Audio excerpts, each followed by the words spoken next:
and welcome to another episode of the HLTB podcast. I'm your host, Paula, joined as always by Josh. What's up, everybody? And today, we have many games to talk about since, Josh has beaten a bunch of games. He has also retired some, so we're back at 0 days before retiring anything.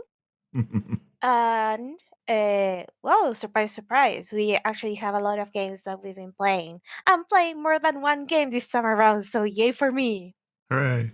And then we'll finish off with the second to last round of Guess the Game. So, Josh, take it Yeah. away. What have you beaten? So I've kind of been a bit focused in the last week, and I've been trying to beat things I started a while ago, as well as a couple of new things, and I retired a couple of things as well. So we'll get to that. But the main one that I beat that I was really happy to finish was Returnal, which for anyone playing along would know I did start on PlayStation, but then kind of got sick of the gamepad controls. Ended up taking it over to PC, picked it up there because it's a really good game, so I didn't mind buying it again. Bought it on special though, and had a great time playing it for the rest of the game, and ended up finishing it. And I say that with the caveat of it is a roguelike, so I finished it in so much as I got to the credits, like the actual credits, and I finished the game, and I got to the quote-unquote end of the game, but there's obviously still heaps of stuff that you can do in the game to really finish it off and to unlock all the lore. And there's like recordings that you can find of previous versions of yourself, so that kind of opens up some of the lore and everything as well. And I'm not going to do that because I'm satisfied. I've finished it. I've played enough. Hang up my hat. I'm done with Returnal. And I spent probably, a bit under 20 hours in it to get there.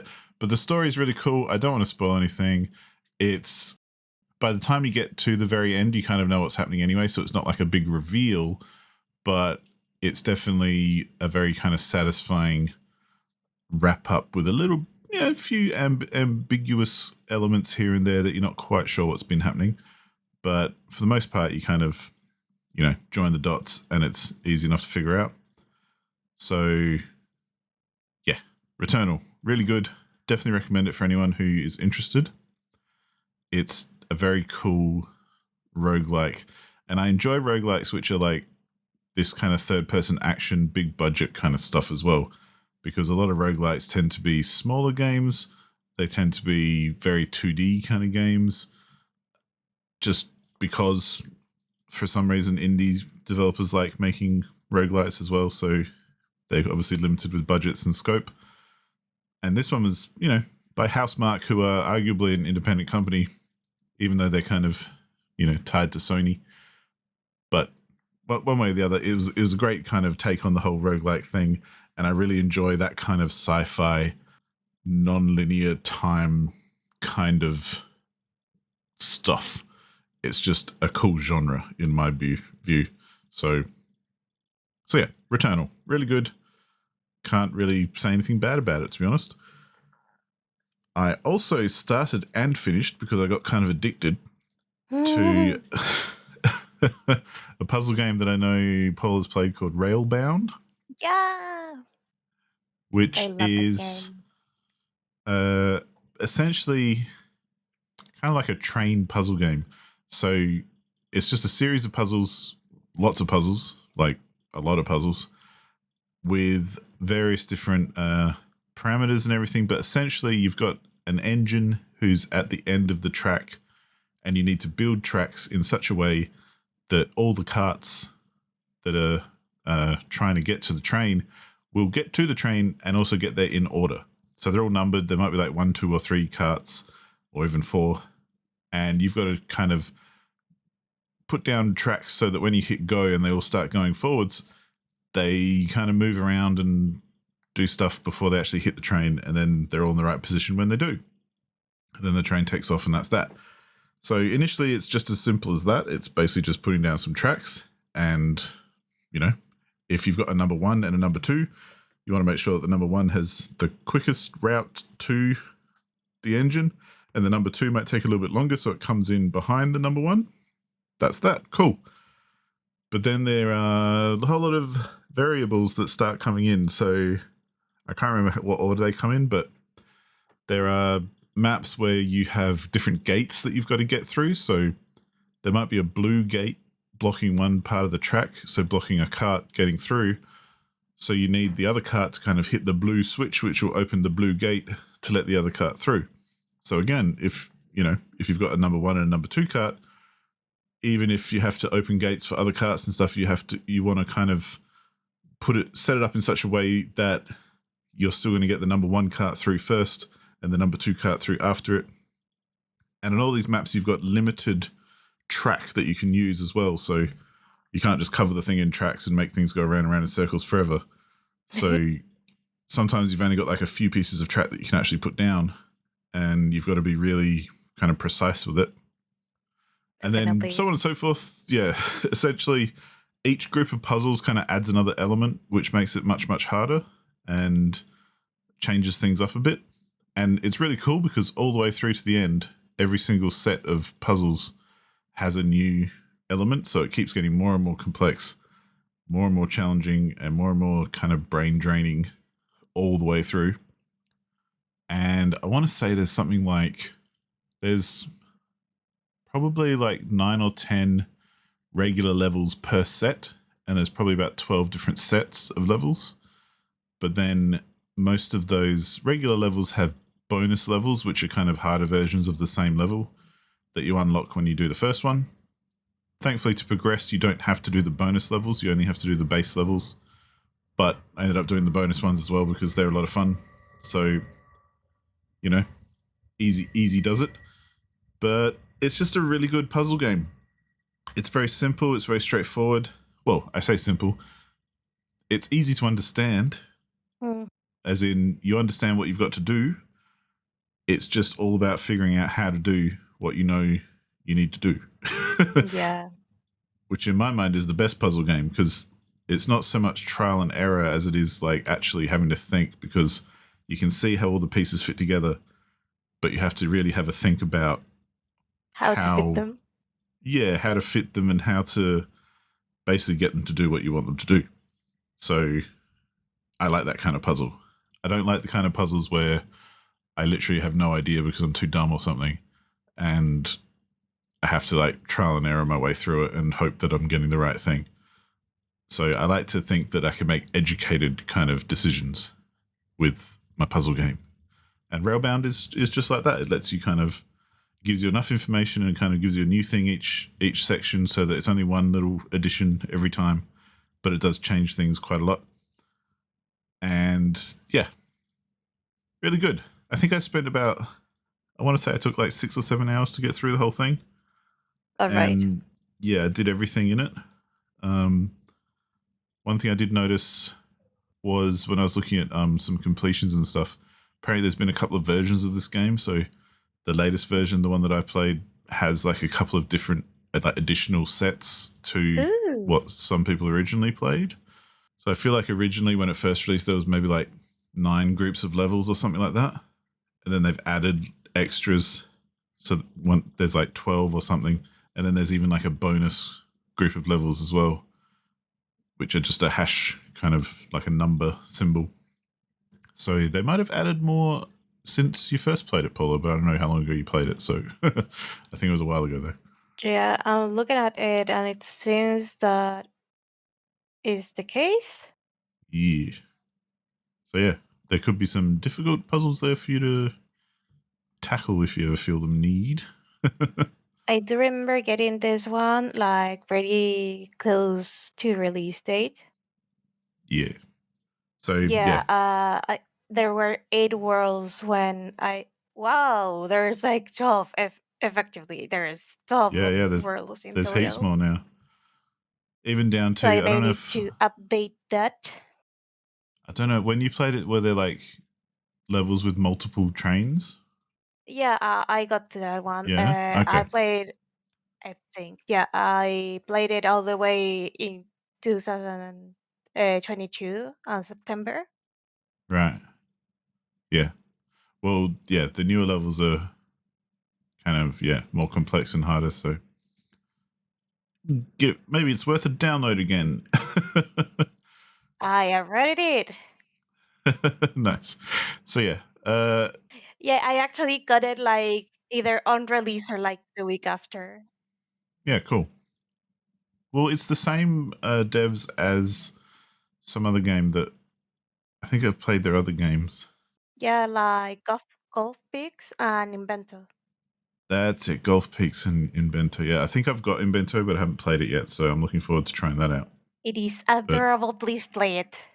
I remember Golf Peaks being good though, as like another good puzzle game. So yeah, Railbound, top stuff, and just really well put together as well. Like the art's nice. It's got a decent soundtrack that's not annoying, but kind of keeps everything going. Mhm. It's responsive. It everything you kind of want from a puzzle game. Like it's nothing. It's nothing that's going to necessarily be game of the year or something, but it's very very good, and it does exactly what it sets out to do without any kind of shortcomings or anything like that. However, I did play an old game through the Capcom Arcade Stadium kind of emulated package of old arcade games. I played Ghosts and Ghouls, which I've never played before. I've heard of it, obviously, because there's the other one, I think, Ghosts and Goblins, which I think Yep. predates it. What a shit game. Like, I Well, finished it. oh my I finished god. it with all the emulated bonuses. Like there was one section I slowed it right down so that I could actually get through it. There was another section I just save scummed my way through every little bit of progression. It's just a shit old arcade game. Like there's a certain amount of game design from back in the day which was not very I want to say it's not very creative, but I don't think that's fair. I think we've improved incredibly since then, I would say. So this is obviously very dated, but that's okay because it's like from the 80s, so I don't care if it is dated. And I was kind of expecting it. I just kind of wanted to play it because it's Ghosts and Ghouls, and I'm working my way through the Capcom Arcade Stadium anyway. I plan to play everything that's in there just for interest sake, really, just because I'm interested in seeing some of those old games and finding out about them. So it's a good way to kind of dip your toe in and just experience it.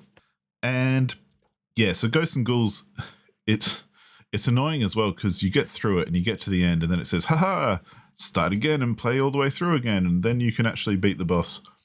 So you go through and there's like 5 different levels, I think. And at the end of each level, there's a boss that you fight. But during each level, it's a 2D platformy side scroller for anyone who doesn't know. And you've got 4 directions of attack, which is one of its selling points for the time. You can attack up, left, right, and down. And you can basically cruise along and shoot at all the enemies that appear, who are just random kind of horror themed enemies. Then there's a lot of platforming sections and stuff which are the really annoying ones, because it's the kind of platforming where you only have to jump from like one small platform to the other. But because it's an old game, you can only move in kind of limited ways. There's not a lot of control over your jumps and everything, because you can either jump to the right, jump to the left, or just fall straight down. And the jump to the right and left is always going to be the same. So you've just got to kind of time it and position yourself properly. And then, there are whole sections where you're jumping over bridges, but the bridges collapse in places that there's no warning or anything. It just collapses and you die. So you've got to kind of do that and then remember where it collapses and kind of work your way through. And I know that's very kind of old school arcadey platformy game design, so fair enough, but fuck me, it annoys the hell out of me. And I'm not a big platformer fan anyway, let alone an old 80s shitty old design kind of platformer. Like I would play 20 Marios over this any day, because at least that's a responsive game that I'm, you can I'm have kind of fun with. impressed though. Like, since you said I'm not a platformer, I'm usually kind of shit or like, no, like I didn't expect you to be playing like something like this because even though I haven't played it, I know. I've seen it in action. Or in Yeah. inaction, I guess. Well, that's where I consider, this is me being a fan of video games, really, and having got having acquired the Capcom Arcade Stadium on Steam, I feel compelled to at least try and play through most, if not all, of the games on there, Fair just enough. Even if just for it's research. yeah, even if it's just for research sake. And they're all relatively quick as well. Like Ghosts and Ghouls only took me like about an hour to get through. So it was just a very frustrating hour that felt like 3 hours. So, it's not that taxing either. It's just a case of repeating, like, it's the kind of game design where they pad it out and they give it more time because you die so much and have to repeat the same section over and over and over again. So, there's a good 10 minutes added to the gameplay because you've just done the same move like 20 times in a row and fucked up every time. So, Very you least know, they're save states.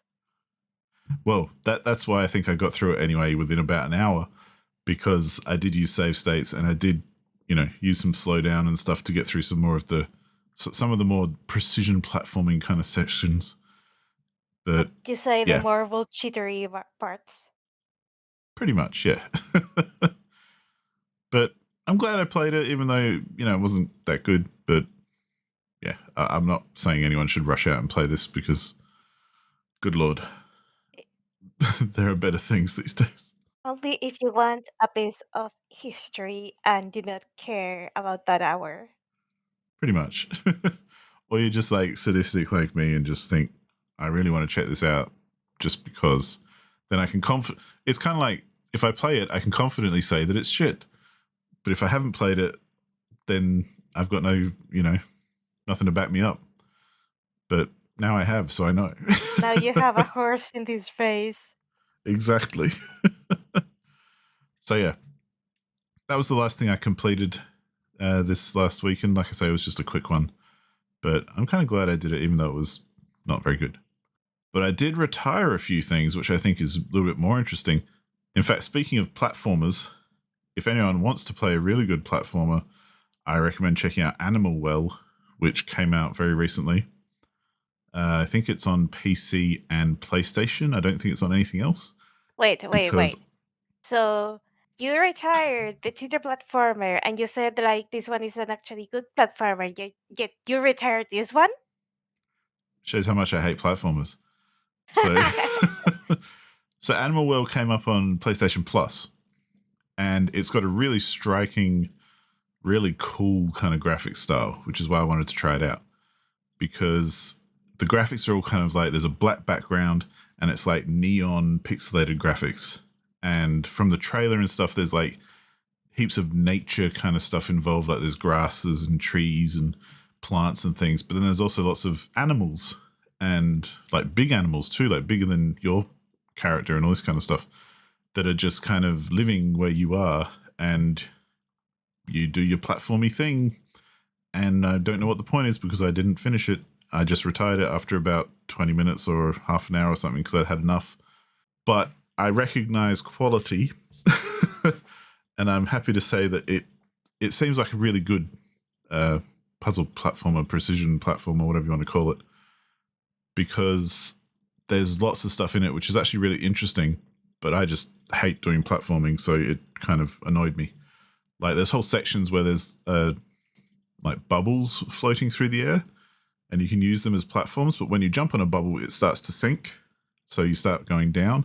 So you've got to kind of jump on a bubble as it goes down, jump on the next one to kind of get a bit higher, but as that goes down, then jump on the next one, and it's almost like a time limit then because you've got to be quick and accurate all the way up, and I'm just not. So, not fun. But it does look awesome. If you've seen screenshots and everything, it looks even better in motion, and the animation's really cool. The graphic style is fantastic, and it seems like responsive and quick, and the controls are tight and all that kind of stuff. So I imagine if you're into platformers, Animal Well is a game that you'll probably really enjoy if you can get your hands on it. So yeah, that's one to check out, but I retired it anyway because, yeah, it's a platformer, and I've just sometimes I see a nice looking platform because there's some really good game design and stuff in there, and I try it and I think I feel like I should play this and put in the effort, but then I'd kind of think about it. I'm like, well, I'm not enjoying myself, and boy, this is pissing me off. So I could be playing anything else right now. So I'm going to not play this anymore. And I just got to be honest with myself. It's not my genre. So I'm trying to be more honest with myself and check them out maybe, but not really be bothered if I don't finish them. Another game which I'm kind of a bit sad to say goodbye to, but I did retire this week because I thought I'm kind of done, was Dragon Quest Builders. So Tiamat, if you're listening, I'm sorry, but I did retire Dragon Quest Builders. As much as I enjoyed myself for the time that I put in, it's the kind of game that I did kind of get bored with after a while, and the controls kind of annoyed me a little too. Like, it's basically like almost like a Minecraft-esque kind of game where you can dig up blocks and you mine for ores and things and you craft things. But the whole point is you're trying to build a little town so that, people will come back and live and create a town and go on and prosper and all that kind of thing. And then once you built one town, you go on to build the next town and all that kind of stuff. But just little things like placing blocks is fiddly because I don't know if it's a controller thing or whatever, but you've kind of got to fiddle around to press like 1 or 2 or 3 buttons to kind of aim it in the right position and then place it and then move on to next to it and then press 1 or 2 or 3 buttons to because you've got to kind of aim it in the right direction, tell it if you want to go up or down, place it left or right, and then actually commit and place the block and then move on to the next one. So when you're doing like 20 blocks in a row, it kind of gets a bit tedious and a bit annoying. So, I don't really have anything bad to say about Dragon Quest Builders other than it does get a bit tedious, I think. And kind of, I don't want to say grindy because that's not really it, but it kept my interest for a while, showing me new things and going, oh, here's a new place to go to. Here's something new to dig up and discover. But then quickly kind of lost my interest because I ended up doing the same thing again and again. And it gets a bit fiddly and tedious. And I'm just like, you know what? I think I'm done. Again, I've got other games that I can play. And, this was good for a bit of a podcast game for a while. But I've got other podcast games I could be playing that I think I'll enjoy more. So, Fair enough. A little bit sad to see it go, but again, I picked it up on PlayStation Plus, so I didn't pay for it or anything, and I don't mind. I'm probably a bit quicker to retire something I didn't pay for than something I did pay for. So, yeah, there's that. But Dragon Quest Builders, not really, it was good for a while, but then I lost interest, I reckon. And lastly, the last thing I retired, I actually refunded, which was a new game that it was a new game that I got really excited about called Who Did It? And it's basically, it's a game that, it's only a small game. Like I looked it up on Steam database as well, and there's only like, 3 people have ever played this thing. And it only just came out the other day. So it's not well known, but I had it on my wish list for some reason because obviously I'd heard about it somewhere. And, it was pretty cheap, so I thought I'll pick this up. And it's basically a game where it's like a mystery puzzle game where you get given a whole bunch of case files for like murder cases and that sort of stuff, and you've got to figure out who did it. Hence the name of the game, Who Did It? It is straightforward. And yeah, and it kind of advertises itself as having like, there's 50 cases to solve, there's lots of stuff to do, and it looks cool. It's the kind of thing that's right up my alley. But sadly, I bought the game and it basically failed to launch about 10 times in a row. Oh. And then and then every second time I ran it, it didn't launch, and it was being weird because Steam would say that it's running, but then I checked Task Manager on my PC and it's not anywhere to be found. And I can't find a window anywhere on my desktop that has this game in it. So I'd have to kind of force stop it through Steam. And then next time I launched it would just open up and be fine. And then I'd close it and launch it again, and it wouldn't be anywhere I could find, and it just would disappear again. So I don't know what the fuck was going on with that. But the other thing that kind of pissed me off and made me think about refunding it was when it did run. That's cool. And I probably could have put up with it not running all the time if it did run a bit. And so, yeah, the times that it actually did run, Run like us. well, not even that. I didn't get past the menu because Excuse me? it it opened up. I get, it played the splash screen videos of their logos and all this kind of shit. And then I get to the menu and there's a big banner on the menu covering up all the buttons on the menu that says, this version is out of date. You need to update to version whatever, 1.02 or something. And I'm like, cool. How do I do that? Try to click on the menu items, but they're all blocked by this fucking banner saying update. So I can't actually get into the game or do anything. And so then I force quit the game, check Steam for an update, verify game files. I even uninstalled the thing and reinstalled it again just to see if I could force the update if it was like a fresh thing that I was missing out on. No, didn't happen.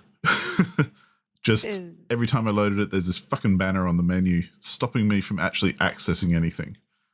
Which I don't know what genius came up with that idea, but that's the one where I was just like, oh, fair enough. You might want to put a thing on your menu saying, hey, you could get a newer version, but don't block all the buttons on the menu, or like if you open up the options menu, it blocks like everything that's in the options menu. It's just so stupid.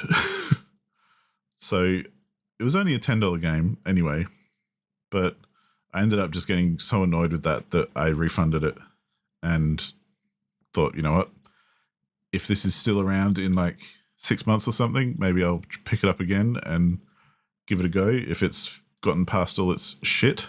But I was looking around at the Steam forums as well and everything, and it looks like it's just like a one-person developer who, may or may not be interested in doing quick support, even though it just released like literally a few days ago at time of recording.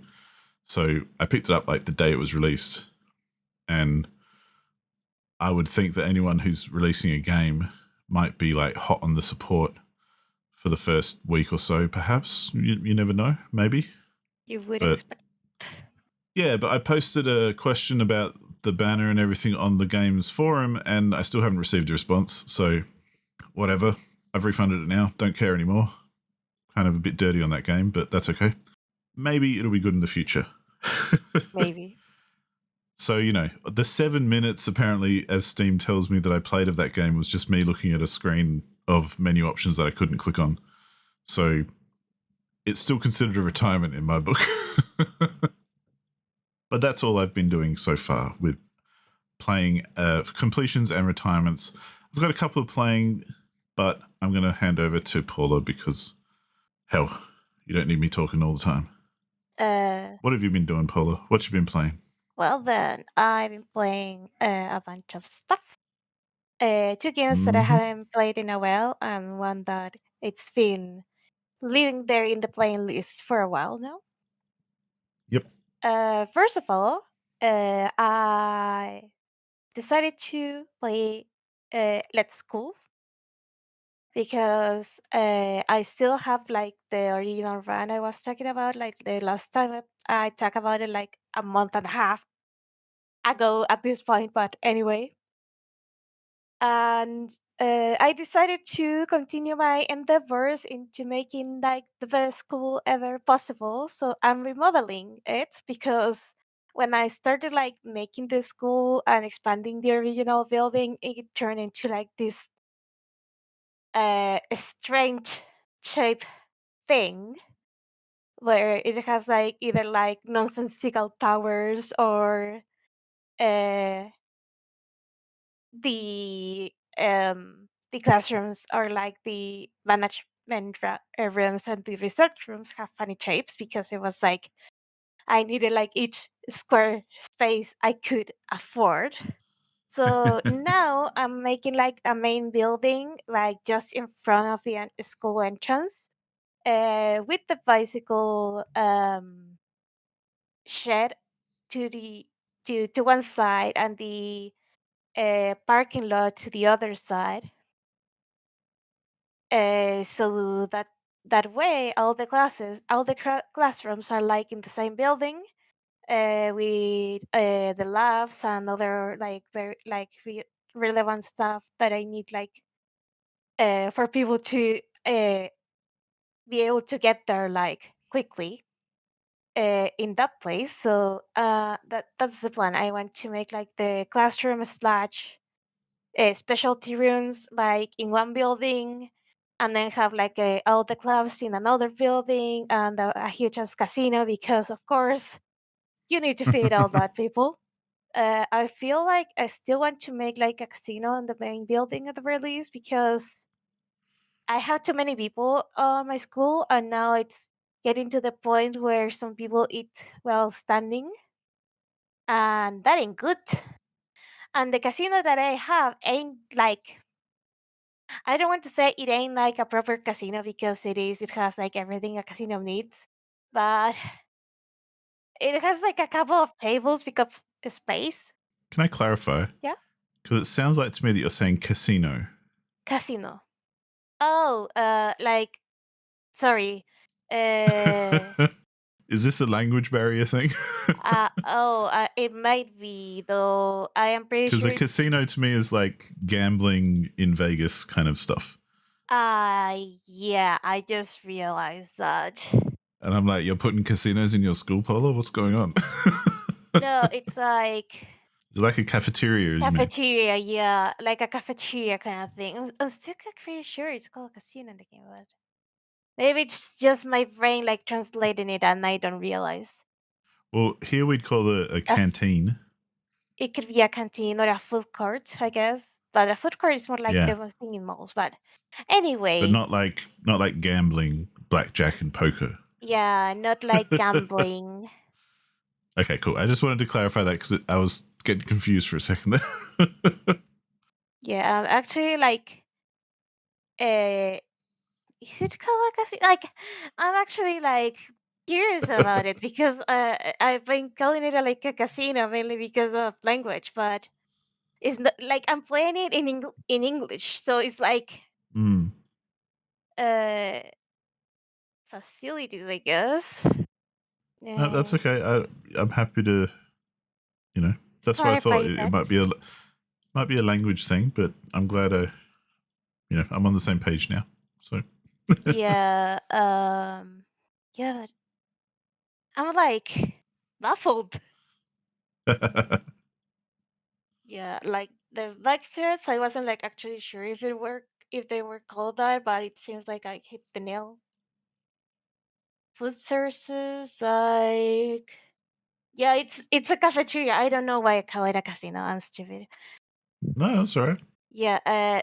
Well, so here, You can when call it whatever you want. yeah, I know, I know. So okay, so just to clarify here, in Chile, we call a casino like a place where you can buy food or eat food at. Usually, you buy like your food there and sit at the table and eat there. Cool. So yeah, that's a casino for us. We also have like the gambling casinos, but when we're talking about school and university, we usually talk about the food casinos. But anyway, Yeah, awesome. No, it's good to know. well, that was a fun little tangent there. Yeah. So yeah, Sorry. Do go on. okay. So I in Let's School you can research a bunch of stuff, so you can start like building like more facilities. So, for example, at the start, you can only build like a food court outside, but Uh-huh. once you research for a certain update, you're able to build the casino. I mean the the cafeteria, and you can serve like different kinds of food. I think I mentioned it, but you have to be careful on which kind of food you serve, and you may want to like change it from time to time, since well, if you don't have like any sports stuff, but you have like a lot of fatty food, well, your teachers and your students will eat very healthily and will get overweight. As to what that means, besides like maybe I don't know, maybe unhappiness because I haven't like got to a point where they ask me to have like all my students on a certain, I guess, health state. You have to keep in mind like how happy or unhappy your students and teachers are, and like well, and the support employees too, because they'll get more efficient or inefficient at doing certain stuff. And if you're not careful, you'll have like a little protest on the yard of your school, of them like asking you to change something because holy crap. So at one point, like I forgot to uh, put like cleaning supplies on the new part of the school.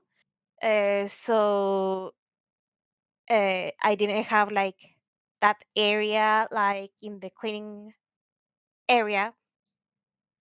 Uh-huh. So of course it got dirty and the students were protesting outside of the school, uh, saying like, "Hey, the school is dirty. Is this something about it?" And it's like, "Whoops, my bad." So as I've gone on, I've also unlocked a bunch of different classes. So Hmm. as you research like each individual like part of the curriculum, you are able to build things like the bio labs, the computer lab, the humanities room, I think it was called. So you can have like more specialized classes for your higher class classes courses, I guess. Yeah. And they also become a requirement because as the quality on education in your school and the students go like from first year to second year to third year, uh, you need more quality and more variety in your classes. So you need like extra stuff, like as I said, the computer lab some for some classes, or the Hmm. bio lab for the science curriculum. I also got started into making like the student council and the clubs. So right now Cool. I have like a music, art, and basketball club. I think no, I have two clubs. It was the basketball club and the theater music. I think it was music. I'm pretty sure it was music Hmm. because I have like a very specialized like music room. So yeah. So in that regard, I'm kind of like trying to make the students happier because they give you like kind of side quest. So there's a student that said like, hey, maybe we have like something for the students to do like after hours. They actually like would be entertained enough not to throw frogs at each other because why not? And at the very least, like the frog throwing has diminished. But I think that's partially because I am very careful like to confiscate all frogs every morning. Or not every morning, like at the very least, like I love but it. I know that's so silly, but the one morning that I didn't like check everyone's inventory and it was like rainy, we got frog Mm. problems. That's so good. Yeah, and it is very funny because like it doesn't show like in the 3D model, but whenever there's travel, they give you like a little icon or illustration of what's going on. So you Hmm. may have like fights, uh, or so there's like this cartoony dust cloud with arms and legs and angry things like coming out of it. Nice. Uh, or you have bullying and you have like the typical bully grabbing someone by the shirt or something like that. So for the frog is literally like the face of someone with a frog on it. And it looks funny. So it was like, for fuck's sake, stop throwing frogs. Nice. Uh, so yeah, I also decided that uh, I was kind of like fed up with people like being a general asshole. So it actually got to the point that I had to um I had to tell one of the students that they weren't like welcome in this school anymore because they had like the icon of them like uh misbehaving and not listening. But I tried to Right. reprimand them or like punish them and they wouldn't listen. And I don't know if that was like a a glitch because it happened a couple more times before I closed the session and then it never happened again. But in my mind, like they were like so out of control that it was like, okay, I guess it is time to go, sir. So after making an example of that one, at the very least on that class they are like more well behaved because of that, or that's my general impression. Cool. And I'm also implementing like new classes because besides like the main curriculum ones like the science, mathematics, arts, and sports, you also have sorry science, humanities, dance, and sports. You also have Mm, um like the morning meeting where right. like the head teacher like the head teacher for the classroom will talk to they have time to talk to the students, but you can use that time in other activities such as a morning jog, uh morning reading, I think it was, logic Mhm. training, or I forgot what the art one was. Oh, vocal training. So those will usually like um, give like a bonus to the corresponding class during that day. So if you go if you have your class jogging in the morning, the subsequent like sports class will be more productive for them. And if you have like a morning reading, then the humanities classes will be easier for them because like they're like more used to reading, I guess. Yep. um which is kind of nice and a very smart way for. Makes sense. Yeah. Yeah, it also lets you like if you have like a class full of forgetful students, and I said like the forgetful trait will make it for them like will make it harder for them to, oh, don't bite me, sorry, you it will make them like harder for them to remember like history and humanities stuff. So it is it takes longer for them to learn the courses like in the humanities branch. Hmm. You can just have them like have a morning reading and they'll pretty much be up to date, instead of just feeling the schedule with just humanities, and it gives you like more time to do things like fire drills or earthquake drills because yeah, there's natural disasters on this thing. So we kind of like um I guess the base structure you use to make your school will Yeah. determine if they're like earthquake resistant, fire resistant, etc.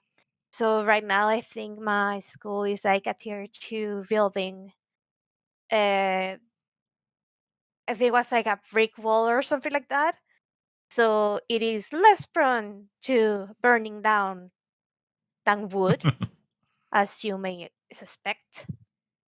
And it also has like more resistance to earthquakes, which is kind of nice because each time there was an earthquake, right, on the like on the school, it happened that I had Mhm. to like repair half of the wooden building, and I'm very happy that I haven't had like a proper fire yet. Like the worst that has happened is like the rail in the food court catches fire, but I have like a firefighter station like right there, so it hasn't like been too terrible. Cool. But still, like the students do not know how to act around a fire and do not know how to act around an earthquake. So you want to have like earthquake and fire drills, so you don't have to manually help students to get out of there, and they are like terrified for the rest of the week, Mhm. which is nice. You can also teach some ethics. And yeah, I am implementing the ethics class for the little gremlins. So it turns out you can get students from different communities. There's a particular community which I don't recall the name of, but the students there wants to specialize in sports and arts, and they are like more or less like equally proficient in those two, and they are also very prone to fights. Like 90% of the students that I get from there end up being bullies or like overall assholes. So those kids get special ethics class so they know how to behave. Right. And it has had like a good effect because you have like a meter of how, I guess, well behaved, or like how yeah, how well behaved the students are. And most of the students that come from that community are in the red, and they are the ones that smoke cigarettes and stuff like that, and it's like, please don't. Uh, So I have like extra ethics class just for them, so they at the very least they fucking stop smoking. Like I okay, so there are events like I haven't like caught students smoking, right. but I have caught them like looking at questionable magazines.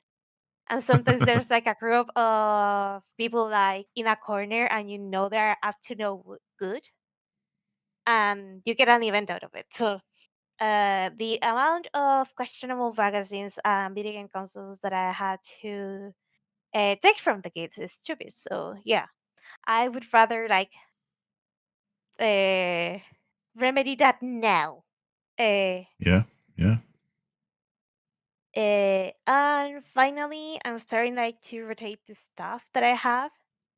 Because so I said that teachers have like a ceiling on how much they can learn, Yep. especially like before they start like costing more to train that what is worth. Mm.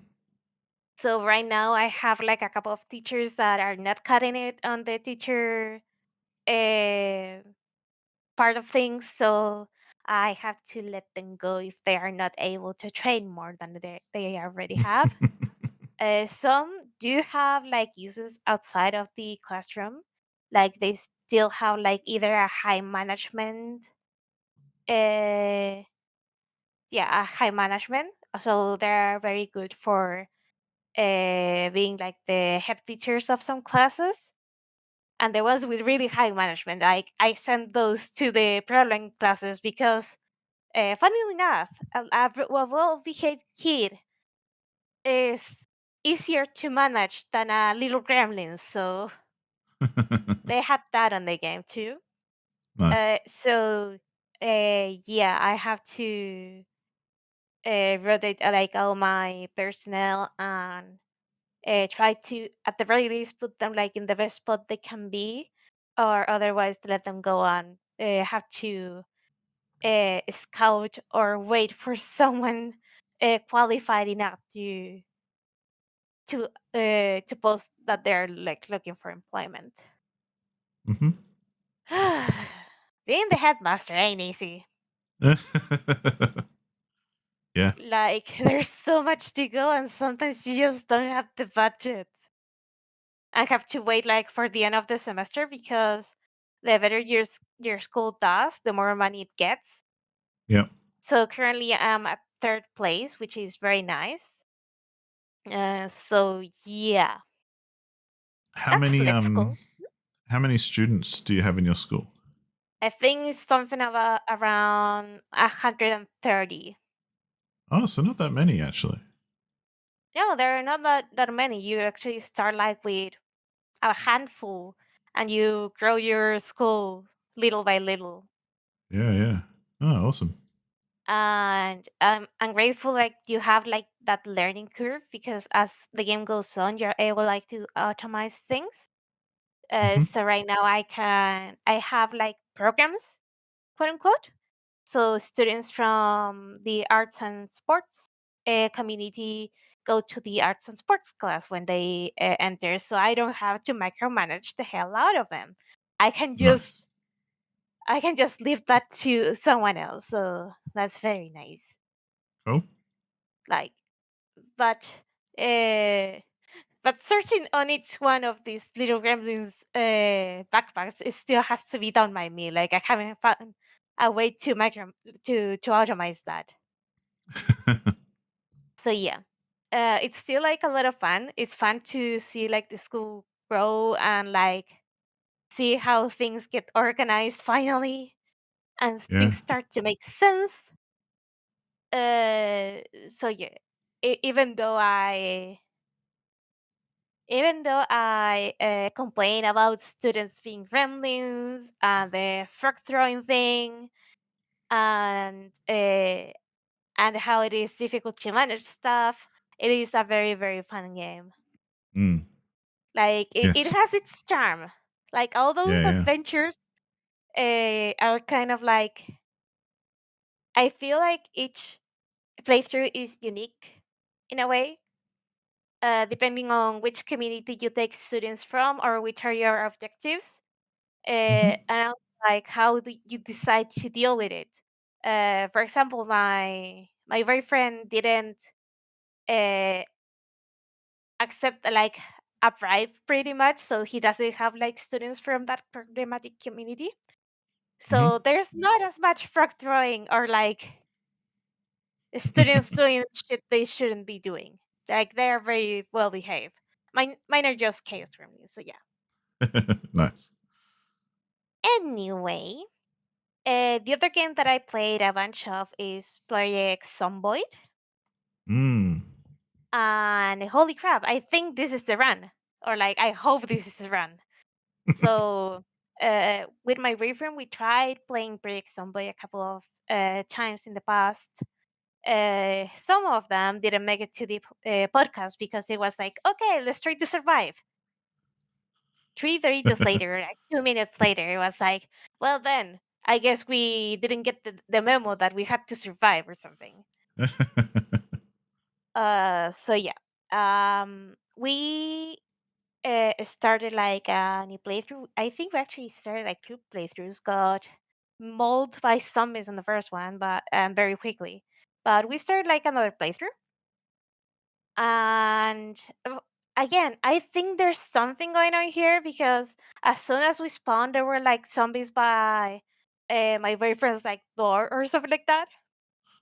We spawn on different houses too. But the thing is, if you're playing multiplayer, you can teleport to the position of one of your friends. So my boyfriend Yeah. got everything that was seemed useful out of the house he was in and got the fuck out of there. Or was it the other way around? I don't know. One of us got the fuck out of there. Cool. And then we managed to get a hammer and a crowbar, I think it was. And they make excellent weapons. Since like you shouldn't really be using firearms in this game because it would only attract more zombies. Yeah. So having like a blunt object that has like some kind of range, it is very useful. Yeah. So we decided like to just fight with the hammers when there are like few zombies and run for our lives if not, or like walk for our lives, I guess, because again, you don't want to be making more noise than you need because zombies will come for you. So most of the time, you can just outrun the zombies by just walking normally. You do want to be crouched the majority of the time you are there because you are less noticeable that way. Um, but also you don't want to run because that attracts zombies too. Like Hmm. you breathe the wrong way and you have zombies breathing at your neck. So yeah. Um After an encounter I actually got my character hurt, injured. But I managed to survive for a very long time. Even though one of my wounds became infected. And it was Cool. like, no, I just need some disinfectant, or like like for some reason it was like, hey, maybe if I watch my character more often, that will go again. Uh, so yeah, at some point my character started feeling queasy, then nauseous, and then I had like a second icon saying like there's something not quite right. Uh, like uh, I don't know, they didn't feel like quite good, but whatever. And at that point, we finally found a proper shelter with a lot of stuff. So, Cool. first of all, we wandered and wandered from around many houses, getting like all the food and stuff we could carry for some godforsaken reason, even though we were not supposed to be using firearms. I got not one, but two rifles. And the first one he Hmm. got, he was like, "Hey, you know what? I couldn't have trouble with all this stuff. Can you like carry the rifle for me?" And I was like, "Okay, but like be conscious of what you pick up." He got another rifle. We haven't used the rifles. Why is he getting rifles? Why do we have two? But whatever. Um. Anyway, we got to what seems to be like some kind of school. So we're setting up base there, and Hmm. I got a saw and a hammer, the hammer that I've been using like all this time to protect myself. And I'm able like to disassemble wooden stuff to get materials. And I was like, hey, what if we disassemble all these tables and we use the boards to barricade ourselves in? It sounded like the perfect plan. The thing is, I don't know what is wrong with my character, but out of the entire classroom worth of tables that I disassembled, I got two planks. The rest of the tables, I got like a few loose nails, like around six, I think. But I managed to break every single table, turning it into scrap wood. So That's yeah, great. the barricading process is kind of slowly. And in that moment, like we've also found like medicine. Hmm. And it was like, okay, maybe your character is just sick. So we have them like take me the medicine. It wasn't doing anything, so it was like, okay, but it says that if you have a fever and you sleep for a couple of days and eat well, the fever should go down. The problem is Right. for some reason you're not able to sleep in multiplayer. Right. And so in the end, my character was with a fever, body achy, and it was like, you know what? Maybe it's the amount of corpses there are like around us at this point because we killed a bunch of zombies and they were just rotting inside the building. So I started like taking them out and got killed. So it was like, well, we'll never know. Yep, that'll do it. So I made another character and rejoined the party. And that's more or less where we left it. It's very fun because we actually survived. Like my character, even like all beaten and lacerated and infected, lasted almost 3 days. So I'm very happy. Nice. Yeah. Like we lasted like mere hours on our previous endeavors. So this is actually really good, believe it or not. So yeah. And finally, uh, well, I hope we can still be playing like Operators Zomboid because like we play like a bunch and then like get discouraged for a couple for a month and then like pick it back up. But okay. The last game that I've been playing, and this is a surprise to absolutely no one, is Tengoku Struggle Stayside. hmm Say that 3 times fast. So at the point I was like last week, I think I said that uh, the characters route where I was at, Jack, that's the fourth character route, mm. uh, was pretty much cursed because he tried to kill the wrong person after dying. So it was like, oh, you don't want to die? Well, you'll never die.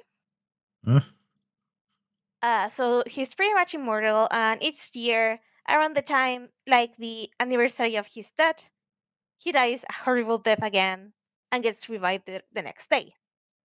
cool.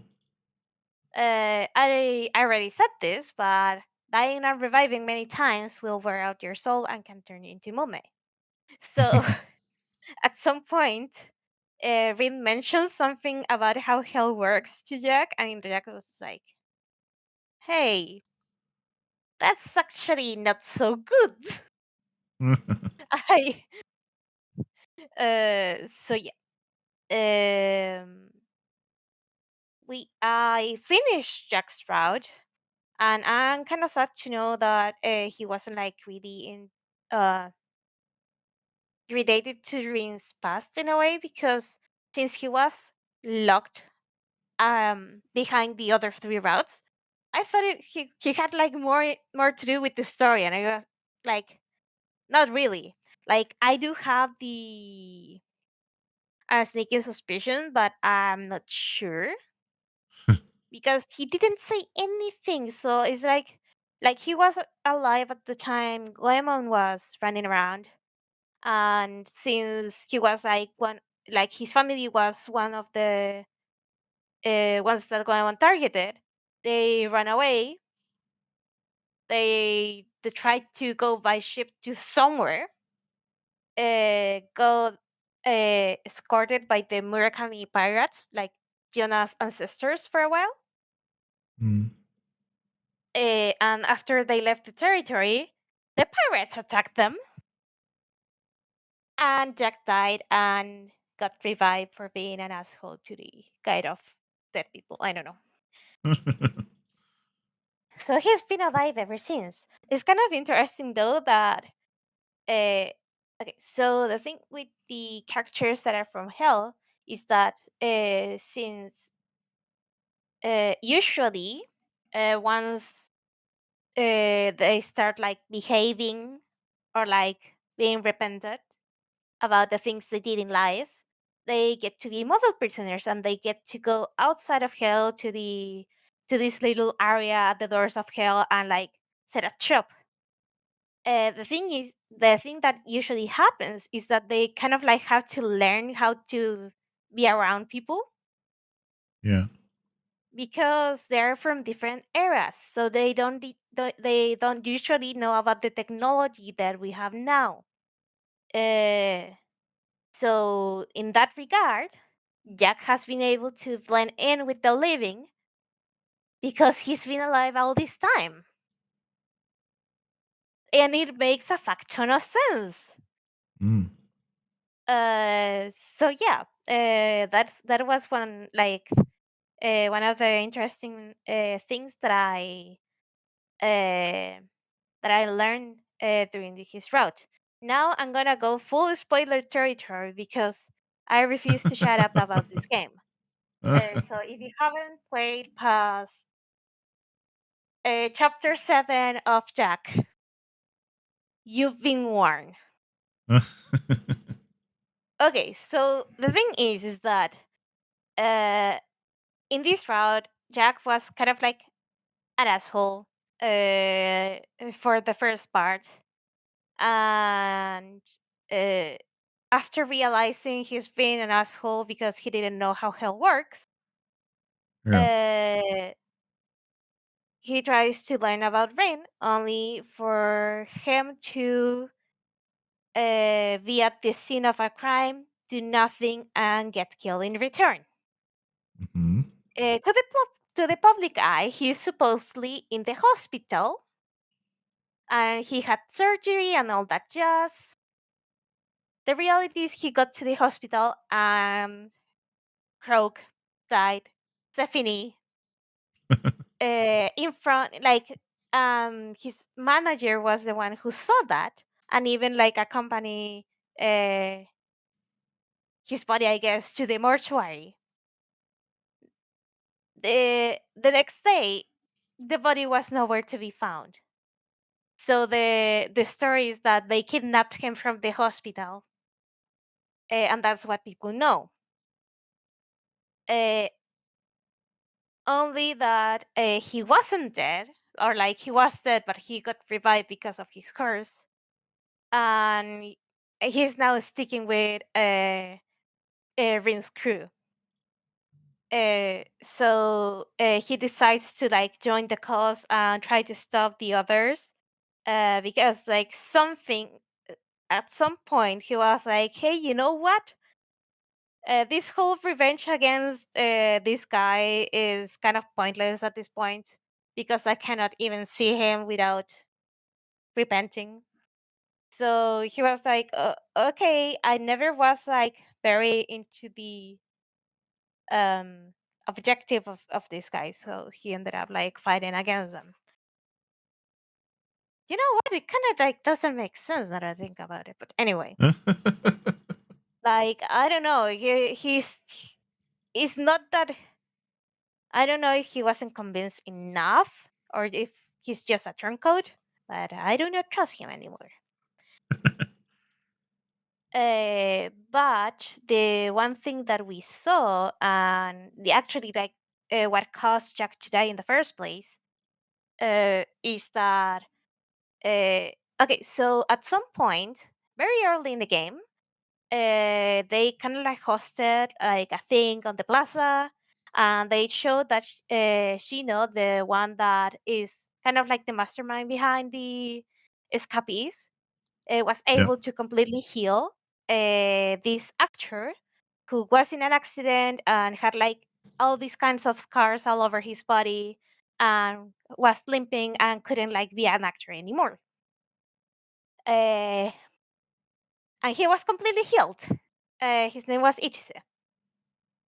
Ichise has this sense of righteousness and justice to the point is scary. So he decided that since not only Chino gave him like his health back and his appearance back, but also it seems like his strength and speed and stuff was enhanced on by some amount. He decided to fight for justice and pretty much be like a real life hero. Hmm. So Rin was talking with this Ichise guy and some kid that was looking up to this red spinner persona that he had as a hero. And he started going crazy. Like I don't remember like the exact words that Rin said, but something like triggered inside of him and he went like double personality at some point. Not only that, but he turned into like this snake demon and tried to kill Rain and the boy, to the point that Chino's disciples, I guess, like the escapees from the other routes, ended up chasing him away. Not only that, but Jack was there and did nothing. And Okoni in particular was so mad for some reason at Jack doing nothing and being a coward that she killed him and put Rin to sleep and delivered her to the base. Nice. But yeah, like we have like some infighting. Like they literally said that they didn't want to see Jack. Oh yeah, that's why Jack ended up being a turncoat because he wasn't accepted at Shino's temple anymore. So yeah, uh, since we had that greater villain, I guess, and Jack wasn't like really accepted anymore in the group. Uh, well, he ended up joining Rin, and they ended up having like this showdown against like the big bad guy. But since he was human and hill people cannot harm humans, they had Jack fight with him, Cool. and it is very funny because Jack was kind of like trained in sword fighting, but part of the curse was that he couldn't wield a sword anymore. But if he did, something would happen to his soul, right? He very much would disappear. So, Right on. uh, but because of the years of training and evading death, he was able like to evade most of Ichiset's attack, ended up attacking Ichiset with a blade. Bullshit happened. They defeated the big bad guy further out. Jack ended up being like a prisoner of hell right now because it was like, okay, we said your soul will be shattered, but you repented, so you can die now or live a full life or whatever. And he decided to die. Um, so yeah, like Jack's route was not meh, and but each in particular was a weird villain. Yeah, I think it's because of the villain further out that it was kind of weird, and also since Jack didn't have like as much time with Rina at the start, it really feels like he was an outsider and he was treated as such. Right. Two, like it has pros and cons, so I feel it was like they canceled it pretty much. It was an okay route. And I don't. I unlocked the last route of the game, Goemon Nishikawa's route. Mm-hmm. Um, and this was a roller coaster. It was kind of like a mess because since it is the last route, they try to like bounce around like every villain in a way, Yep. and to try to like to join everything together and do stuff. And again, very big spoilers here, so you've been warned. Okay, so one thing that has fallen like to the side for a long time was Ochichi, which is Rin's best friend, pretty much. And Ochichi is famous in hell because she fell in love with a priest. And okay, so the thing is that her house at some point was on fire, so her family was like taken in by a temple, and the head priest like took very good care of them, and he was a very pious man. The thing is, Ochichi has feelings for said priest. So once she was back to her home,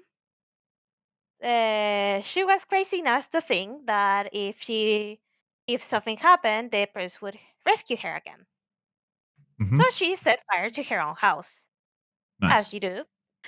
Yeah. Not only that, it was a very windy and dry season, so she ended up burning like half of it, but whatever, as you do. Yeah. Well, Yeah. she died. She, Surprise, surprise, she died on set fire, and the reason like her soul has been like in hell ever since, and she hasn't got movement, is because she wants to see her loved one, Shinosuke. But she knows that he might have reincarnated, he might not be Shinosuke anymore, so on and so forth. But still, she still has hope. So, talking with Goemon was like, "Hey, we actually have an artist in our group, uh, Sadaku. What if you tell Sadaku how this man looks? He draws him, and we can, like when like in the old times where you have to describe the face of the criminal because they weren't like security cameras or and things like that. Mm. And he draws the wanted man. Surprise, surprise! They actually know who Chinosuke is now. It is not other than Kimuro, I think it was called. They call him Mukun, but he is Kimuro, the guy from the heavenly realm who lowered the spider's strength in the first place and let the prisoner escape, Cool. and has been known to be like very useless throughout the game because he doesn't know how to fight. Not only that, he's like very trusting, and he seemingly gets like tricked into lowering the spider's strength. Hmm. More on that later. Well, that entire uh, line of narrative ended up with them like, "Hey, so we want to like double check this and color this. We'll bring this back to you later." And they were like, "Okay, it is that guy. What the fuck do we do now?" So they ended up like asking Mokuro if he remembered anything about Ochichi, and the thing is that when you die and you're destined to go to the heavenly realm, you go through this kind of like training and start forgetting about your past life. Right. So and get like a new game that is a new name that is not related in any way, shape, or form on your original name. That is like kind of like you turn into this white slate and get like purified and have like zero attachments to the to earthly desires and stuff like that, and then you can go to heaven. So Mugro remembers jack shit. Or Kumuro. Uh, I think I changed his name like 7 times already. Mukun. I'm gonna just call him the Mukun. So Mukun remembers jack shit about being Shinosuke. Uh, they tell Otichi this, and she says, "I want to meet him anyway, so I can like just pretty much accept that he's no longer here." And Mukun pretty much is a total asshole without knowing it, and he says, "We can still be friends." And pretty much like we have a very funny scene about the others like asking like, "Hey, can we actually kill someone from the heavenly realm, like for real?" And he's like, "Well, if their soul shatters, maybe." They did not end up killing him, but they do not want to see his face again. Hmm. That is one of the lines of the route because there's so much to unpack here. So things happen, and first of all, Rina starts remembering stuff from her past life, but kind of like in the form of dreams. But Hmm. when she wakes up, she either remembers nothing or like a couple of words, and she only knows like how she feels like after waking up, like if she had a nightmare, if she it was a good dream, stuff like that. So uh, the the thing is that, well, surprise, surprise, Rain and Goemon knew each other on their previous lives. Who would have known in a game about reincarnation? Sorry. And there's like very interesting things that I'm sad they didn't like made its way like to the translation very well, especially since Rin isn't voiced. But in some part of the dialogue, when they still didn't know like when Rin was alive, like in which time period she was alive, Goemon said like, or like someone said like, hey, maybe you were around like uh, a, ver- a very long time ago because of the way you talk. Hmm. And you would think like, why is that? It's because she didn't use as many words that were borrowed from another language. So in Japanese nowadays, I think like 10% of the words are like words borrowed from another language and they're written in katakana. And uh, again, there aren't those are words that come from outside. They aren't like from something in Japan. So at the time, I think Goemon was alive. There weren't like any foreigners around, so they didn't have borrowed words or like didn't have them as much. Mm. But later, some of the others do have those words because it was after foreigners started like frequenting Japan more, and Japan had like a more stable relationship with the outside world. So that was such a clever trick.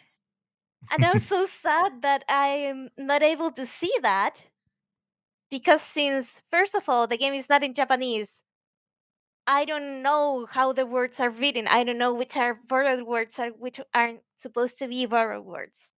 But Yeah, second yeah. of all, since Rin isn't a voice character, I cannot. I wouldn't know. Like if she was a voice character, I maybe would have recognized a couple of words, or like not recognizing because there aren't borrowed words in the first place on her vocabulary.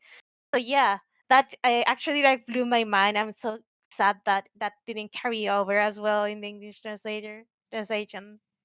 Mm. But yeah, sorry, I had to geek out about it because it was so fucking smart, and I love that. Uh, Yeah. Cool. Yeah. so yeah, um, the reason Goemon hasn't told Rin that he is actually someone from her past is because, first of all, he doesn't want to force her to remember, and she would be like very much confused.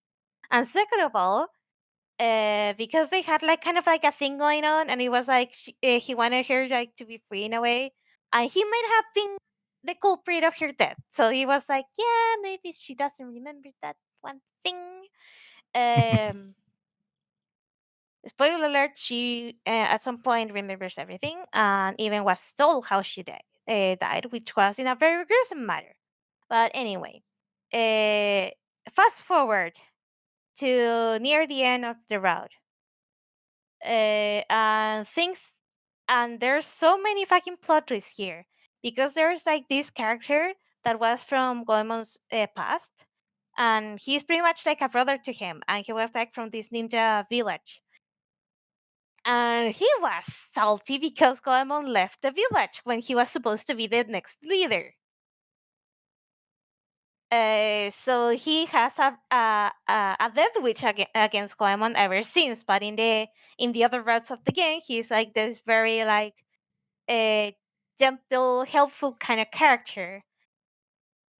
But in on the inside, he just wants Goemon to be erased from the face of the earth, or like for him to suffer as much as he Nice. was, I guess. Also, like I don't know if he suffered. I think he's just a psychopath, but whatever. Um, on the other side, Kamuro, of course, was part of the evil group. The reason behind it being that he wasn't able to achieve like enlightenment because there was one thing that he didn't forget about his previous life, and that was Otiti. And the bastard uses Otiti to cause chaos and have Goemon arrested by the Chino group. And they try to execute him at the plaza. And then you have like this big battle. I don't know what happened, but I guess like the Chino group thought that Kamuro was too far gone, and he already was useful enough, so they execute him instead in a very gruesome manner. And uh, the groups confront with the humans as hostage at some point. They beat the big bad guy, yeah. But the thing is that Chino at the end didn't seem like this big evil character mastermind that she was built up to be. Like she was able to manipulate people, but at the end of the game, she doesn't fight at all. Like she just has puppets because she has the power to like feed like this spider blood spider thing to people and manipulate them that way. And she's very good at reading people. She's very good at manipulating them. But as a villain, the way that she just gave up at the end because like, well, I guess everyone was like, hey, we cannot win this. It was kind of like underwhelming, especially after the final battle with the other guys. So yeah, I got Goemon's happy ending, and right now, I'm sorry for the rant, but I had to let it out loud. Like the route, like really built up to this big moment, and we had a big moment, just not with the mastermind we thought we would have it. So that was like a good thing and a bad thing. A good thing because if you, I was looking at the screenshots that I had of different scenes, and and the foreshadowing was there. Right. But a bad thing because like this person that was the one behind it all wasn't like that big of a deal at the end. So yeah, I had mixed feelings. I still enjoyed the hell out of it.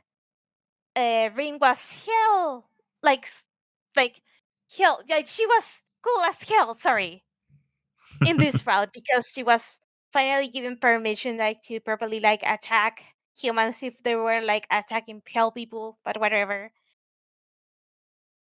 And she was an overall boss girl here.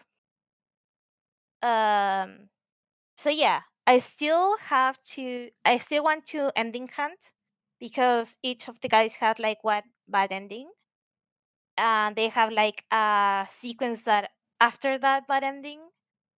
And also I have like all the extras to go through, so I still have Tengo struggle for days, maybe not so much, but yeah. Nice. End of the spider session. If you like characters and you don't mind the story being a little bit scrambled, go play Tengo Go Struggle. It is a surprisingly lighthearted game about all the dark stuff that happens and is talked about. I do have to put like a content warning.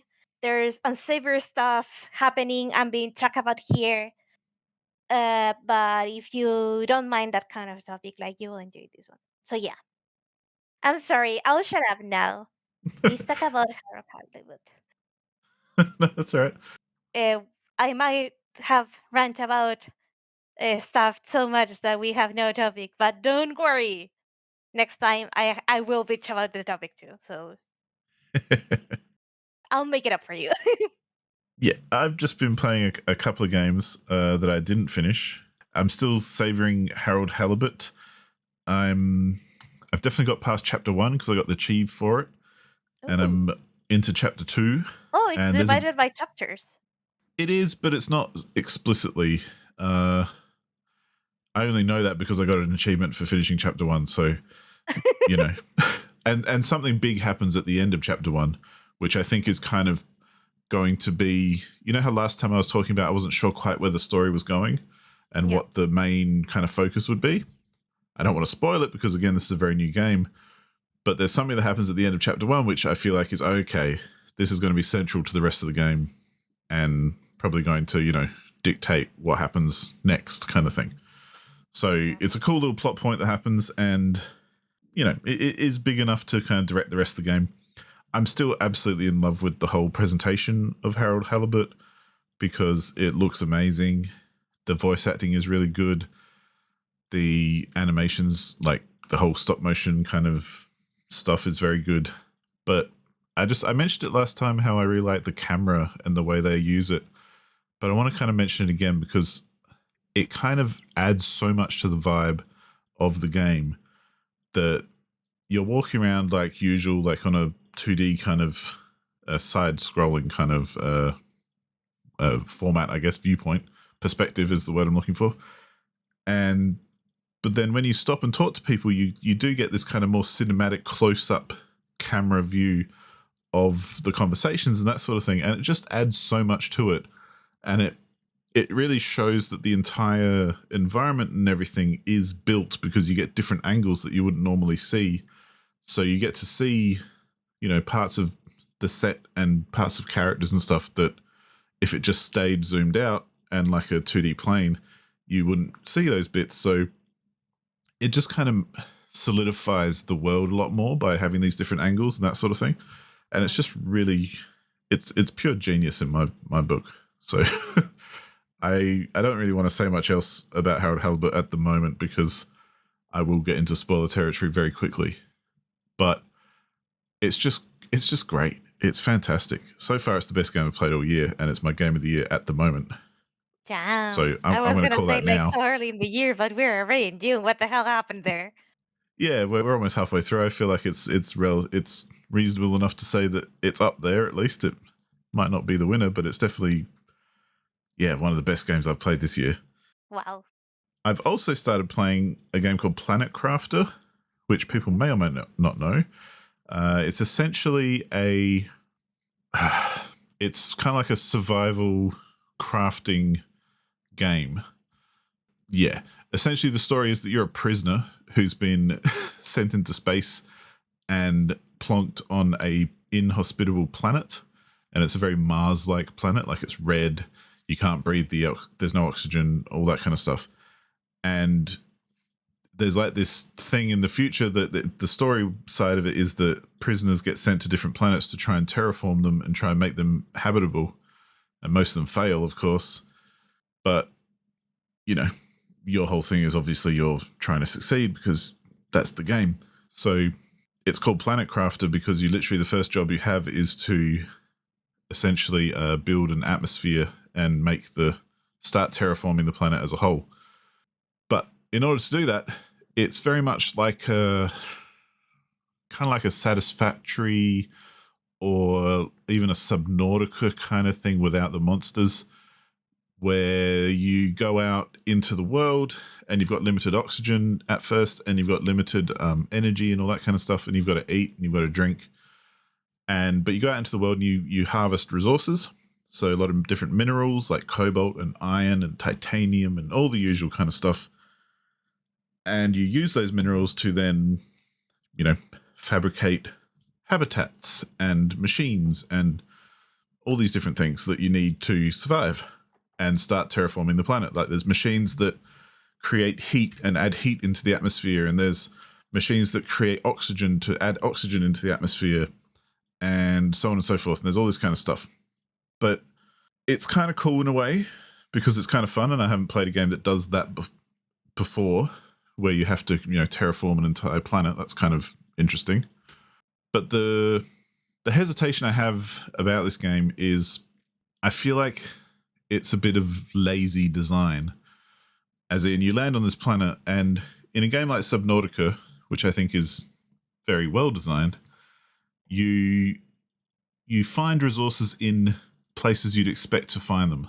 So there's like rocky outcrops that you break open. Yeah, there's little bit nuggets of iron inside or whatever. Or there's like, you know, quartz crystals on the ground in certain biomes and all this kind of stuff. In Planet Crafter, there's just shit scattered everywhere. Eh, So as soon as you land, you walk outside your pod, and just in front of you, just on the ground, there's miscellaneous minerals. So there's a lump of cobalt sitting there next to a lump of silicon, next to a lump of iron, next to a lump of ice, next to, and it looks like someone's just kind of grabbed a bucket of, grains and thrown them on the ground. And they're the resources that you need in order to make all your stuff. So it doesn't feel like it's very kind of in context in that sense. It's kind of just there for no real yeah. reason. I kind of. I mean, it makes sense if other prisoners attempted it and failed. Maybe. No, but you're the first one here. Oh, So then it makes no fucking sense. there's like you were in a spaceship which has crashed, so there's like crashed spaceship parts around the planet. So Uh-huh. there is that kind of debris kind of stuff, and there are meteor storms that come down and like they smash into the ground and explode, and different minerals come out of the meteors. But ultimately, it just seems weird because it almost feels like you're a chicken and someone's throwing some food on the ground and you're like going around pecking it up kind of thing. Because that's, I've got chickens and that's what they do. So it just lacks that kind of context. And I don't know where it's going to go because I've got to the point where I now have blue skies and clouds. So I'm starting to build an atmosphere and all this kind of stuff. I think that wildlife eventually gets involved and that sort of thing. So I don't know if you have to kind of protect yourself from animals or anything like that because I'm just not there yet. Mm-hmm. But it's still fun. I'm still enjoying it. It's cool as far as what it is. But yeah, I feel like more effort could have been put into the whole world building of it. And at the moment, the only world building is that there's a bunch of different biomes around or different locations. And some of those locations are the only place where you can find rare minerals. So one of the first rare minerals that you need to find is aluminium. And you can find it every now and then in different places. But if you want to find a lot of it, there's one area where it spawns, and that's like the aluminium zone. So you go over there to get your aluminium. That's kind of cool. But again, it's still just kind of sitting on the ground as this big fucking aluminium crystal. And you just kind of go and pick it up and you're like, well, got that. Well, I found a coin. Pretty much.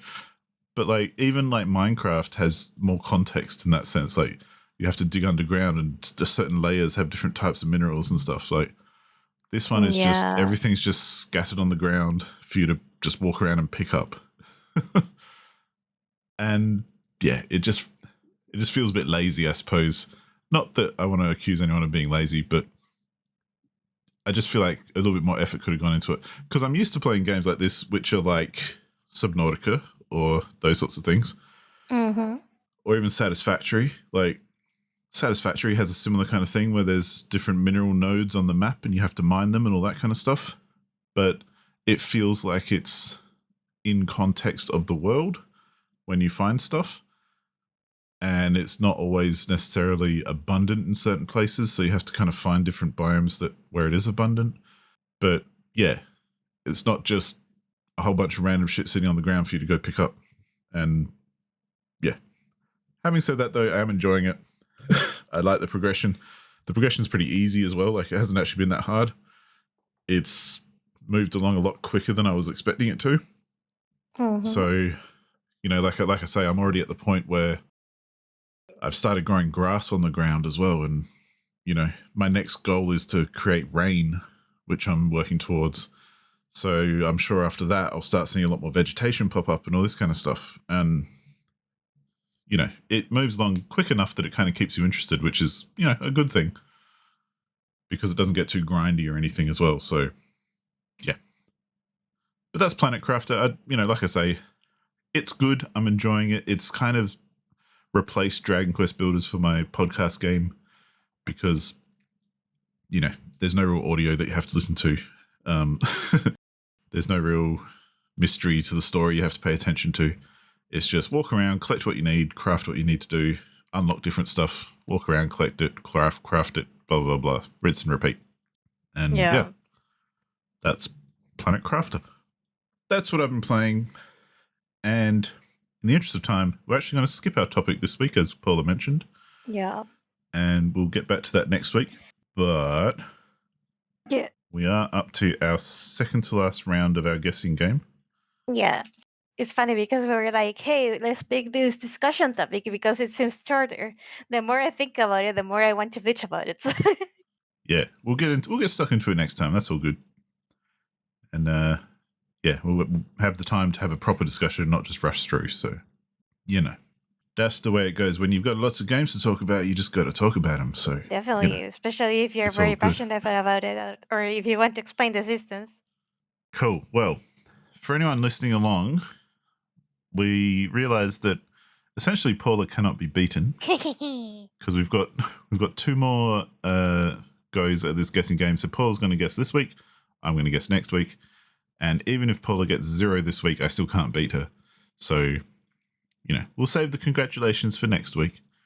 But I'm going to make this a little bit harder probably just for the fun of it. Yeah, I still want to get as many points as possible. So I can tell you to play something fun and maybe more nuanced. Well, and I say that I'm going to try and make it hard, but knowing me, I'll probably pick something that just gives it away straight away. So let's see how that works out. So first comment for this game. This is a main story playthrough. This person took 22 hours and 24 minutes. So, not a super short game. Their comment is this: one of the best stories I've played in a long time. Koei Tecmo and Nintendo really knocked it out of the park with this. Is it Age of Calamity? I mean, yeah. Yeah, because I played some of the other Nintendo Warriors games, and that is the one with a deeper story or a deeper narrative. Ta-da! And I played 3, so yeah, I know my shit. Just from it being Koei Tecmo and Nintendo? Yeah. They don't, I didn't realize that was such a big clue. They don't do a lot of stuff together that I've played. I only played the Hyrule Warriors original, Age of Calamity, and the Fire Emblem Warriors. I think that's Intelligent Systems on Koei Tecmo. Don't quote me on that. One of the actual comments is that Zelda is very well known by the gameplay, and Fire Emblem is known by the story, and somehow the Warriors games, they got it mixed up. So it is a known thing that Age of Calamity, even if it may be controversial, it still has a very engaging little story. Well, congratulations. Top marks again, and you deserve it. That was, good thinking. So that leaves Paula on 25 and me on 18. So next week I get to try and redeem myself a little and actually get some points, but, You can get it's to not 20. going to be I might be able to get to 20 if I'm lucky. I don't like my chances because look at my track record. Ta-da! Don't bite the keyboard. Hold on, I have a cat problem here. Don't bite. Paula's cat is currently munching on her headphone cables. And on my arm, which is nice. There. Goodbye, sir. It's a very good bit of fluff. Yeah. How? That actually hurt. Well then, with that. Well, there we go. Congratulations. Well done. I mean, I don't know what I was expecting, but I'm not that surprised. Of course, that's how it would go. Yeah, I was like, oh, maybe it's a visual novel until you said Koei Tecmo and Nintendo. It was like, okay. Damn. It just goes to show, when you don't know the game yourself, you really don't know what's going to give it away or what's not. Yeah. because I don't know this game very well at all. I've heard of it, but I don't, know much about the details. Actually, pretty So fun. yeah, It's a fun little thing there. isn't Hyrule Warriors like a? Is that the series that's like a take on kind of Dynasty Warriors, but with Zelda characters? Yeah, so the original Hyrule Warriors has, well, like an original story that has an excuse for all these different characters from different timelines in the Zelda history to meet Yeah. together and fight. Well, Age of Calamity is centered around the Breath of the Wild timeline. And Cool. it's supposed to be like. Okay, so Breath of the Wild, shit went down 100 years prior to when you're actually playing. So Right. Link was put to sleep because he almost died. So he's like in a Mm-hmm. regeneration chamber, and Zelda is sealing Calamity Ganon. So what you see in Age of Calamity, well, it was sold as the war 100 years prior, Mm-hmm. but it is like a what if scenario Yeah. that has a little bit of time travel to it too. So Hmm. it's like, well, this happens when things actually go right. Though things Cool. actually did go wrong, but anyway. Oh, awesome. Well, there we go. It's a very fun game. Like even if it was like kind of like a letdown that you don't see like the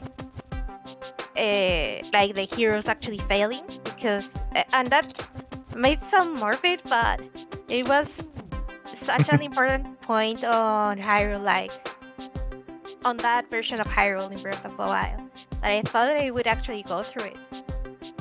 Yeah, right. But that aside, the gameplay is actually like pretty fun because first of all, you have like so many mobility options, and second of all, each character has a very very unique moveset. Like even though they have like the powers of the Chica Slate, that is an well the item you get to be able to do certain things like using remote bombs, and Mm. but for example, well, Link has more of a standard moveset since he's a sword fighter. Uh, Mm-hmm. but for example, Urbosa, and she's like a Gerudo woman, and she's like a warrior and stuff like that. The way she moves is almost like she's dancing while she's fighting. She feels Nice. like that much more mobile. And since she has power over lightning, then you have like some very cool lightning attacks. And Mm. playing with the Rito is actually like really fun because they are not only range attackers, they also fly, and they have power over wind. So you can like gather enemies or fly around enemies with like your wind powers and just shoot them out at once with your bow and arrow. So Yeah, it sounds very much like what I know of for Dynasty Warriors games. Like I've only played one of them, but I've seen a number of them before. And like, yeah, you've got like I don't know, like 20 or 30 different characters you can pick from, and each one is a different move set and different weapons and different powers and all that kind of stuff. yeah, And it's a lot of fun. there's a lot more characters in the original one that also got like a re-release on Switch with all the elements from the Wii U and 3DS version, because yeah, there was a 3DS version that added a lot of stuff and a new character and a new line. So they added like Mm-hmm. all that and all the extra characters that got in through updates and stuff. And there's so much to play. Like I haven't played like the Switch version, but the Wii U original had a lot of stuff, and the Switch version is a staggering amount of content. But I do want to play it. Cool. Well, you should be a fan of Age of Calamity because it just got you 3 points. So Yep. so yeah, you'll end up having about 25 hours to play with by the looks of it, which is pretty decent. Yeah, I went through the main story. I didn't replay much of the stages for the extras. Cool. Well, shall we wrap it all up there for today? Yeah, again, thank you everyone for listening to us, a bunch of ramblers.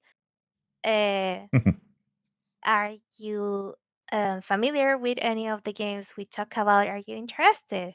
There will kill the enjoyment for you for some of these games. I don't know. Um, has anyone actually played who did it and is able to talk about this game for fuck's sake? But I don't think anyone's played it, yeah, like let probably. alone anyone listening. Seriously, I looked up Steam database and it was like the peak was like 2 players God damn it. sometime during development. So, but that's cool. Whatever. There's lots of games that come out that don't get a lot of attention. But True, true. yeah, I hope it's good and later on in time and it'll be fun then. Yeah, hopefully. You know, Well then, yeah. thank you for so much for watching and see you on the next one. Bye-bye. Catch you next time. Bye-bye. Bye.